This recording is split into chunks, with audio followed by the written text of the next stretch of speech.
Visual studio code को कैसे setup करना है अपने विंडोज़ पे और उसमें फ़ाइल और फोल्डर को कैसे क्रिएट करना है आज हम देखने वाले हैं। इसके लिए आपको अपने क्रोम ब्राउज़र पर जाना है, वहाँ सर्च करना है VS कोड और ये फर्स्ट लिंक पे आपको क्लिक करना है। यहाँ पे आपको विंडोज़ हो रहा है, विंडोज़ पे क्लिक करना है। जैसे ही आप डाउनलोड पे क्लिक करेंगे आपको ये देखिए डाउनलोड होना शुरू हो जाएगा। मैं डाउनलोड नहीं करी क्योंकि मैं ऑलरेडी डाउनलोड कर चुकी हूँ। ये देखिए यहाँ पे मैं पहले ही डाउनलोड कर चुकी हूँ इसको, है ना। यहाँ पे मैं इसको ओपन करके दिखा देती हूँ आपको। ये यहाँ पे ओपन क्यों नहीं हो रहा है, ये यहाँ पे ओपन नहीं हो रहा है क्योंकि आप ऑलरेडी एक फ़ाइल खोल रखा है। पहले मैं इन सबको क्लोज़ कर लेती हूँ, उसके बाद आपको ओपन करके दिखाती हूँ। यहाँ पे देखिए मैं ओपन कर लेंगे। जैसे ही आप ओपन करेंगे आपको इस तरीके का इंटरफेस दिखाई देगा, है ना। आपको यहाँ पे क्या करना है, यहाँ पे बाय डिफ़ॉल्ट नीचे वाला ऑप्शन क्लिक होगा, आपको ऊपर वाला क्लिक करके आगे बढ़ना है। यहाँ पे डेस्कटॉप प्रीव्यू के लिए आपको बाय डिफ़ॉल्ट ये चेक नहीं होता है, आपको चेक करना है डेस्कटॉप पे आइकन चाहिए या नहीं चाहिए, आपको डायरेक्ट एक्सेस चाहिए या नहीं चाहिए डेस्कटॉप से, है ना। तो उस पर टिक करके आपको आगे बढ़ना है, नेक्स्ट करते जाएंगे। उसके बाद यहाँ पे इंस्टॉल पे क्लिक करेंगे, आपका इंस्टॉल हो जाएगा आपके विंडोज़ में। मैं यहाँ पे इंस्टॉल नहीं कर रही हूँ क्योंकि मैं पहले ही इंस्टॉल कर चुकी हूँ। मैं आपको यहाँ पे ओपन करके दिखाती हूँ पहला इंटरफेस कैसा दिखेगा। ये आपको पहला इंटरफेस इसको इस तरीके से दिखेगा। अगर आप first time visual studio code का ओपन कर रहे हैं तो आपको ये रिसेंट वाला सेक्शन नहीं दिखेगा, है ना। बाकी ऊपर का सब कुछ दिखेगा।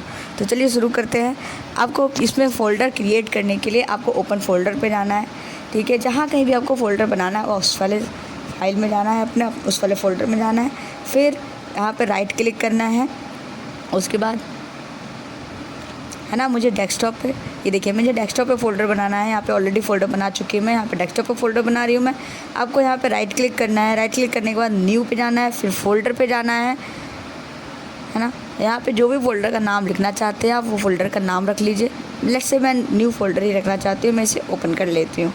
मैं इसे ओपन करने के बाद यहाँ पे फ़ोल्डर का रिसोर्स मांग रहा है, ये क्या जिस भी सोर्स से आपका फ़ोल्डर आ रहा है वो ट्रस्टवर्दी है या नहीं। यहाँ पे देखिए न्यू फ़ोल्डर के नाम से मेरा फ़ोल्डर ओपन हो चुका है। इसके अंदर फ़ाइल क्रिएट करेंगे। फ़ाइल क्रिएट करने के लिए हमें index.html के नाम से मैंने एक फ़ाइल न्यू फ़ोल्डर के अंदर बना लिया है ना। इसके अंदर हम अपना कोई भी कोडिंग कर सकते हैं, ठीक है। ये देखिए यहाँ पे बॉयलर प्लेट आ गया, है ना।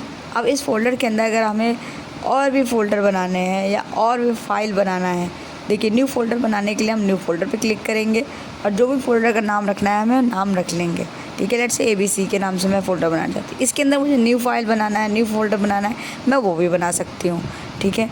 अब इसे क्लोज़ करना है, ओके। अब देखिए अगर आप चाहते हैं कि आपके कंप्यूटर में पहले से कोई फ़ाइल पड़ी हो, उसे ओपन करना चाहते हैं तो उसके लिए आपको क्या करना है, उसके लिए आपको फ़ाइल पे जाना है, add folder to workspace करना है।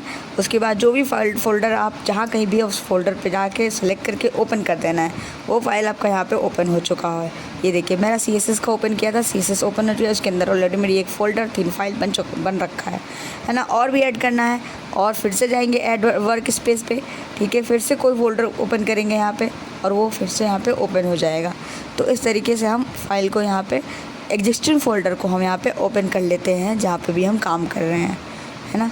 तो अगर आपको अच्छे से समझ में आ गया विजुअल स्टूडियो कोड को अपने कोडिंग के लिए सेटअप कैसे करना है, फाइल कैसे क्रिएट करना है, फ़ोल्डर कैसे क्रिएट करना है, तो वीडियो को लाइक कर दीजिए, चैनल को सब्सक्राइब कर लीजिए अगर न्यू है चैनल पे तो, ऐसे ही और जानकारी के लिए।